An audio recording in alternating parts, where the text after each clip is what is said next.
They have 6 games in 10 nights. Woo! Capped it off by a back-to-back with travel and a 5 p.m. start.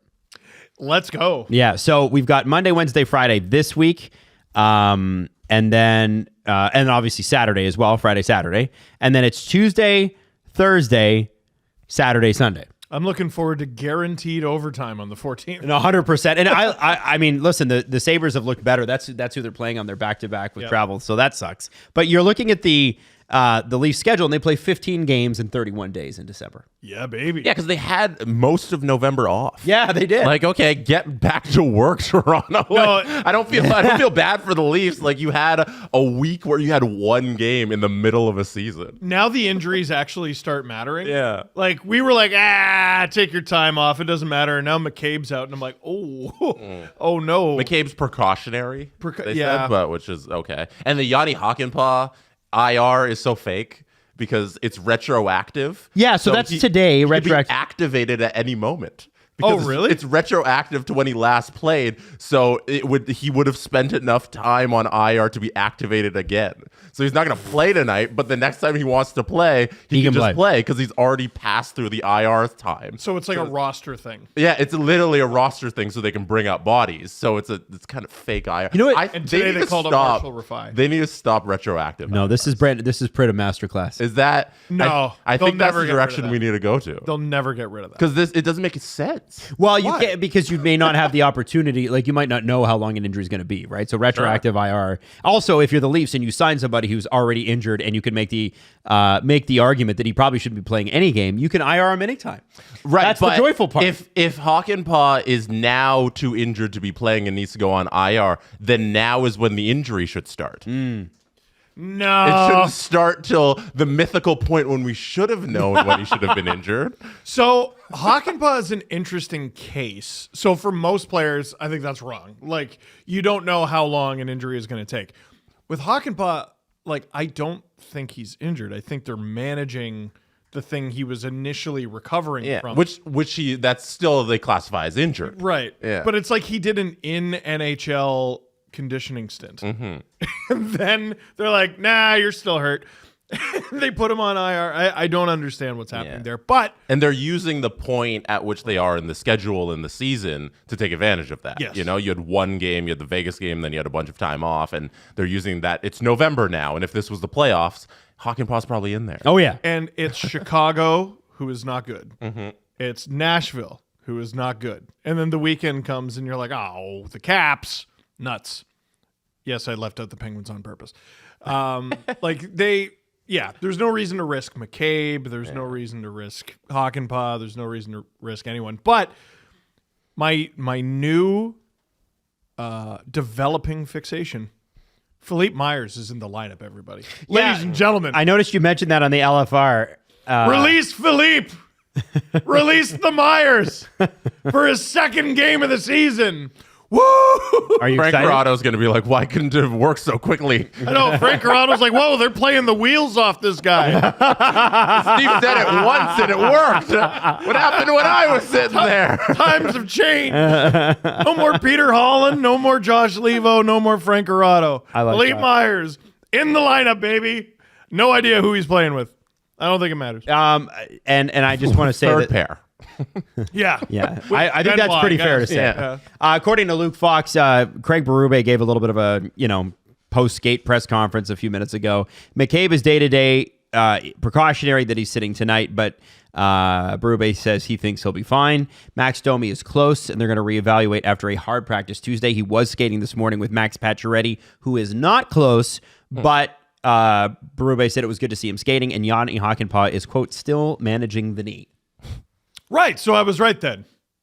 He basically did an in NHL conditioning. Yeah, after an AHL conditioning stint. Didn't he do an AHL? I thought he did. Yeah. Okay. He was down there. I don't remember how much that's he good. played, but yeah. Well, so I want to throw this at you. Whoa! I can't remember a time where the Toronto Maple Leafs had 2 goalies in the top 5. They always have 2 goalies. 2 goalies. Is this guy stupid? Except for that one time they had to play a backup goalie. Yeah. E-bug. They had the that was one time though. Adam, are you fucking dumb? So Sorry. 2 goalies in the top 5. It's a silly Monday. Two goalies in the top 5 in save percentage. Joseph Woll at 923. Anthony Stoller's at 921. But you know what's amazing is that they're not even the most surprising names on that list because there's an Anaheim Ducks goalie on there and his name is Lucas Dostal. Lucas Dostal. How is that even possible? But there is signs of life in Anaheim, and I'm sure the Ottawa Senators would really love a second crack at Philip Gustafsson because he is leading the NHL right now in save percentage. And you're wondering, hey, how come all goalies are bad when they go to Ottawa? It's not that. It's the defense in Ottawa has been bad for so long that the goalies quite literally can't do anything about it. I don't think Linus Ullmark forgot. No, I don't think so either. He was good on Buffalo. You know what's crazy is like a few years ago. Cam Talbot was good, then he was Ottawa, and then he left Ottawa and he was good. Dude, it's a tradition going back like Robin Leonard.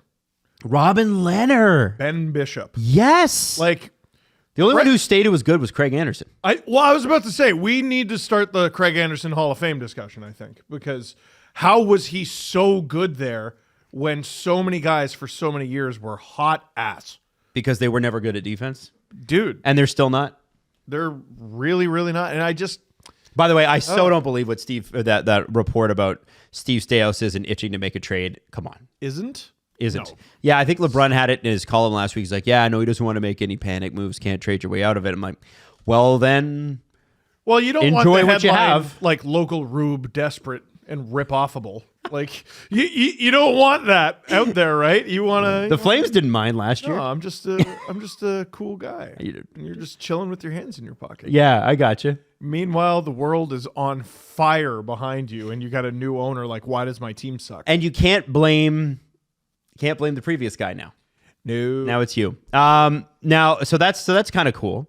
Joseph Woll has 5 straight wins. Does he really? Yep. Oh, wow. The Leafs' record in November is 8-3-1. Dumb. And I think that's interesting considering Austin Matthews did not score in the month of November. That has to be the first time ever.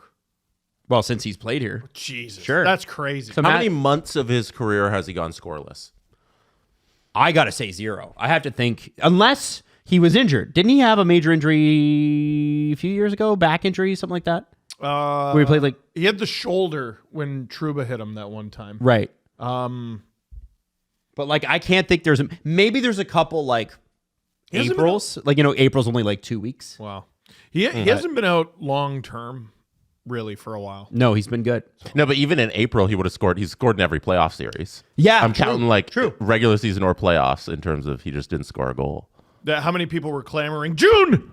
The month of June! Shut up. I know. I agree. Shut up. When was the bubble season? We got a little July, August hockey, right? Oh, yeah. The August. COVID delayed. It started back in 2021. August. So he would have scored in August that year. Oh, yeah. There you go. Oh, my God. You guys remember that? It was No, I prefer not to. It was horrible. That was horrible. Well- all that sucked. Well, there's a way to watch old clips now. Uh-huh. I was watching this morning, and it was one of our remote episodes from the bubble, and you had some friggin' salad, sir. Did I? I had yeah. long hair. Jesse, I guess that's a good time to bring that up. I don't think we should save that for You want to save that for later? Parts of the podcast. Here's a tease. But are we in the middle of a Leaf segment? Well, I just thought we should explain what it was that Steve was referencing. Blue car. Okay, all right. Blue car. So this was put up by Sportsnet during one of the intermission, not even intermission, they were going in the game, whatever. So During not the stream. they're talking about net front. And I'm going to get real sports math guy with you, okay? So inner slot shots against, a very specific stat, which talks about what? Going to the net! Sticking it in the net. Stick it in the net! It's going in the net. Ram it in the net! Inner slot shots against. The Leafs were 13th last year. They are now second best. Ooh. Okay? Rebound chances against. They were 16th last year. This year, second. Oh, buddy. High danger chances again. 19th last year, 5th this year. So this is not go to the net. This is stay the hell away from our net. That's true. Yeah. That's what that is. Yeah.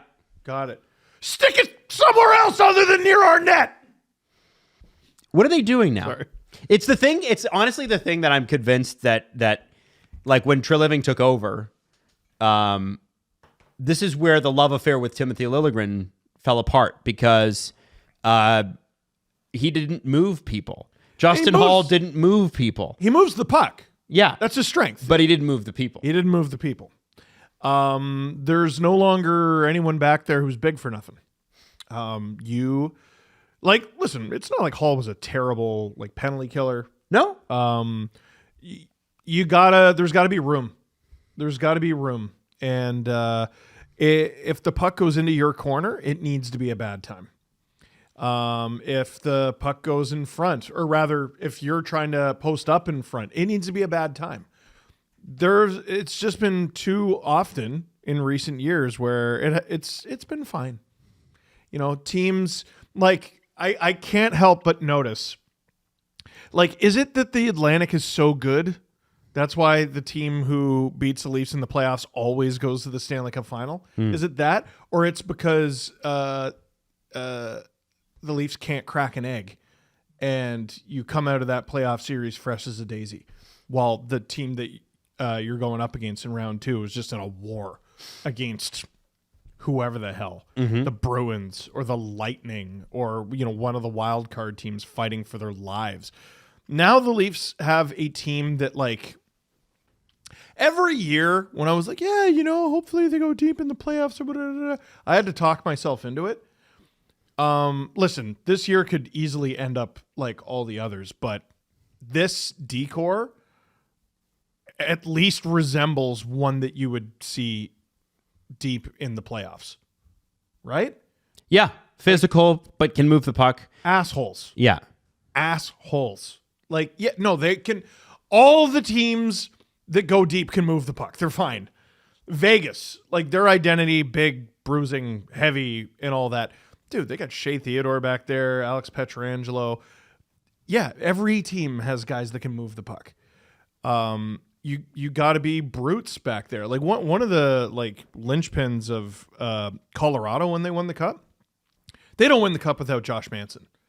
Makar and McKinnon and Landeskog and Rantanen and all that.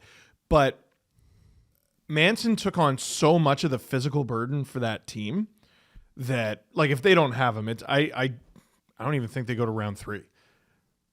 He was so important in that run. And now the one thing I remember about that run is the sweep of the Oilers that I think people forget about. He was a monster. Yes. Monster in that series. Yeah, and then Patty Maroon, all finals long, was like, are we going? And Josh Manson's like, what? Why would we go? You're on the 4th line, so no. And he just stayed out there and was really important for them. This Leafs decor, it has 3 pairs. Yes. It's no longer decent, unplayable. Good. Hooray, hooray, hooray. There's no existential dread when anyone is on the ice. How nice is that? It's great. Now, Jesse, you've seen Fleet Myers skate. Yeah. Now, he's going to play the really bad Blackhawks, and we'll get to them in a second. Mm-hmm.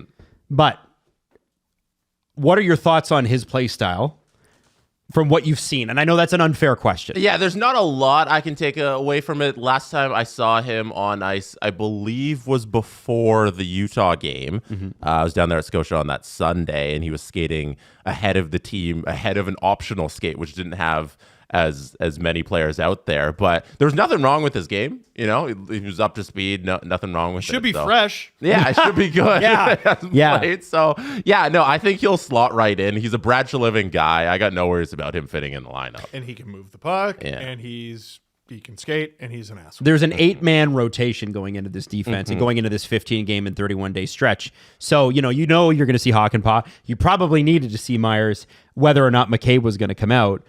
Because you got to see what you have. And if Philip Myers gets 4 or 5 games in the next month, I am not going to be surprised. And it might just be resting guys. Yeah. How many pucks does Chris Tanev need to eat before we go, Chris, I feel like you might have 40 bruises. And if you could have maybe 35 bruises, we'll keep it at that. And he just played one of his best games. He was unbelievable. Unbelievable. His best offensive game. He loves eating pucks. He does. Yeah. It's crazy. It's like the pucks find his body. Yes. It's they say the best players it's like the puck sticks to their stick. It's like the puck sticks to his chest. The puck sticks to his ankle. Yeah.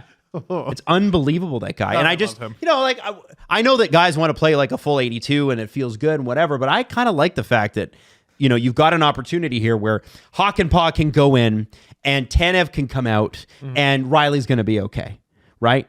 Or Hakanpää can go in, or Myers can go in and Benoit can come out. And who'd or they call Timmins up? can come out. Who did they call him? Marshall Rafai today. I'm okay with everybody.